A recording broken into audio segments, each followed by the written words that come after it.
Bonjour à tous, nous voici pour une nouvelle vidéo flore aquatique. Aujourd'hui, je vais vous présenter une petite crevette que j'aime bien parce que je la connais déjà depuis un petit moment et je l'ai même vue dans son milieu naturel. C'est la Macrobrachium lanchestri. Macrobrachium veut dire long bras. Donc une crevette à longue pince qu'on trouve notamment en Birmanie et en Thaïlande. Donc moi là j'ai de la chance d'aller régulièrement en Thaïlande parce que j'ai de la famille qui y vit et je suis forcément très curieux, j'explore un petit peu les biotopes et je rencontre cette crevette très fréquemment. Alors cette crevette vit où? Elle vit dans les lacs, en faible profondeur, dans les ruisseaux, dans les mares, dans les canalisations des rizières, enfin les petits canaux de rizières. On les élève même là-bas à des fins culinaires dans les rizières justement et dans des petits bassins prévus à cet effet. Donc c'est une crevette qui est assez commune dans ces pays-là. Elle va vivre dans une eau entre 23 et 30 degrés, c'est souvent entre 27 et 30 les températures qu'on rencontre là-bas. Elle a besoin d'un GH assez élevé en fait.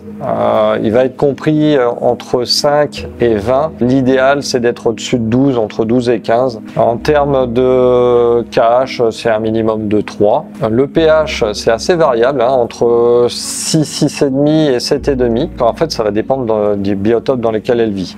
Il faut savoir que les fonds là-bas sont sablo-limoneux, voire des fois un petit peu vaseux, donc c'est un petit peu acide. Et des fois c'est uniquement sablonneux, comme ce qu'on rencontre un petit peu par exemple dans les petites rivières à courant lent. Et là le pH va être un petit peu basique. Dans ces environnements-là, l'eau est souvent trouble et il y a très peu de végétation aquatique.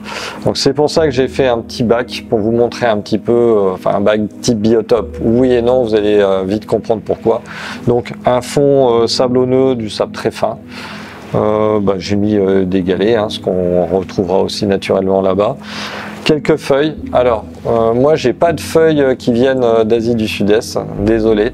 Donc, j'ai pris ce qu'on a localement, c'est-à-dire des feuilles de chêne. J'ai mis aussi une petite racine pour faire un petit peu ce qu'on va retrouver aussi là-bas. Et la végétation qu'on va rencontrer, ça sera de la végétation, par exemple, de surface, type salvinia, des trucs comme ça. Ou tout simplement, en fait, la végétation qui va se développer sur le bord des berges. Alors, cette crevette, elle a un régime alimentaire qui est plutôt qui est un détritivore comme toutes les crevettes, mais plutôt à tendance carnée, c'est-à-dire qu'elle va s'alimenter plutôt de cadavres d'insectes, d'animaux, d'autres crevettes, des fois un petit peu de débris végétaux, il faut aussi compléter leur régime alimentaire avec ça, mais globalement ça sera plutôt du carné. Alors c'est une crevette qui peut faire 4 à 8 cm. Alors, la plupart du temps, on la rencontre aux alentours des 4 à 6 cm. C'est une crevette aussi qu'on appelle crevette fantôme, tout simplement, ou glass shrimp, ou ghost shrimp. Donc, c'est une crevette en fait transparente qui peut éventuellement, en fonction de l'environnement et de son alimentation, prendre une coloration légèrement brun à peu près, ça va être la coloration qu'on va avoir. D'ailleurs on a les plus gros spécimens qui sont un petit peu teintés en brun, voilà. Et c'est une crevette aussi qui vit jusqu'à peu près 3 ans, voire 4 ans maximum. C'est aussi une crevette qui est assez sensible en fait aux engrais dans les aquariums, par exemple Aquascape, où on a tendance à bien doser en engrais, ça leur plaît pas du tout. Donc dans le milieu naturel, elles sont sensibles aux nitrites, nitrates, ammoniac et phosphate. Donc il faut faire en sorte que son eau soit pas trop chargée. Généralement, on les met donc dans des bacs pas plantés, si on veut reproduire le biotope comme je vous l'ai montré, mais on peut mettre sans problème dans un bac communautaire avec des poissons. Les crevettes ne craignent pas les poissons, elles ne les embêtent pas non plus, alors de temps en temps elles peuvent se montrer un petit peu agressives, mais avec leurs petites pinces elles ne leur font rien du tout. On peut aussi les mélanger d'ailleurs avec d'autres crevettes. Pas de souci. Ce qu'il faut en tout cas, c'est pas avoir une grosse densité de crevettes. Moi j'ai fait ici un petit bac pour vous montrer un petit peu ce qu'on peut faire, mais c'est un bac qui est assez petit. Petit pourquoi? Parce que si on a une population avec plusieurs mâles dedans, les mâles entre eux sont pas très tendres. Ils ont besoin de créer leur propre petit territoire, leur petite cachette, etc. Et s'ils sont trop on va dire concentrés, ils se castagnent, ils vont perdre des pinces, des trucs comme ça, et ça peut provoquer tout simplement une perte d'une crevette. Si on met 4-5 crevettes, on va mettre minimum 60 litres. Idéalement, c'est plutôt 120 litres. Et là, ce volume-là, il est vraiment ridicule. Il fait 40 litres brut.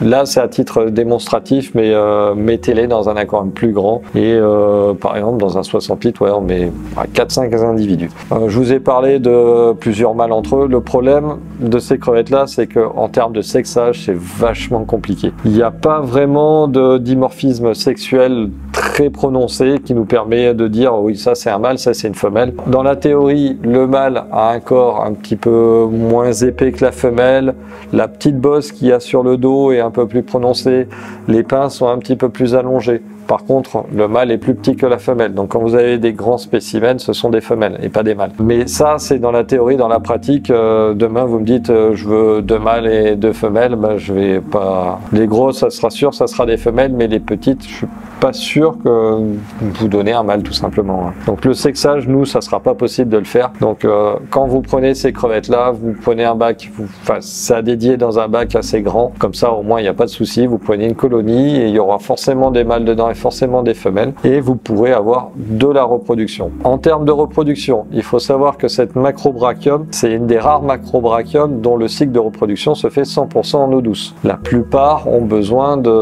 les larves ont besoin de grandir en eau saumâtre tout simplement. Elles vont faire des tout petits œufs qui vont donner directement naissance à des zoées. Donc les œufs vont être portés à peu près, je crois, 3 semaines par la femelle. Ensuite, ça donne donc des zoées. Ces zoées, au bout de 4 jours, vont commencer à s'alimenter et on va leur donner des nauplies d'Artemia. Ce sont c'est une forme de plancton, donc ce sont des prédateurs à ce niveau-là. C'est un stade qui est délicat parce qu'on a tendance à les perdre assez facilement. Elles sont assez difficiles à nourrir et à peu près au bout de 15 jours, 3 semaines, on va avoir ce qu'on appelle des post-larves. Donc ce sont des crevettes quasiment adultes qui vont commencer à se balader sur le décor, sur le filtre et tout ça. Donc dans le milieu naturel, c'est une crevette qui est super prolifique. Par contre, en aquarium, la reproduction est assez compliquée, mais elle est faisable.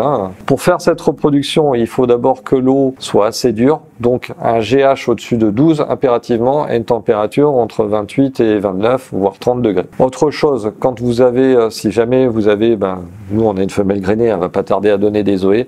Ce qu'il faut, c'est que dès que les petits sont lâchés, il faut laisser l'éclairage en permanence. Ce sont des larves qui sont attirées par la lumière et qui vont rester en suspension grâce à la lumière. Si on coupe la lumière, les larves ont tendance à tomber sur le fond et ça leur est fatal. Utilisez des filtres type éponge tout simplement pour éviter d'aspirer les larves. Donc tout ce qui est filtre externe, si vous avez une crépine basique, vous pouvez rajouter un morceau de mousse tout simplement pour éviter d'absorber les larves et vous pourrez peut-être réussir votre reproduction. Voilà, je pense avoir fait le tour de cette petite crevette sympathique. Moi j'aime bien ce type de crevette, ça change des crevettes de sélection de couleur.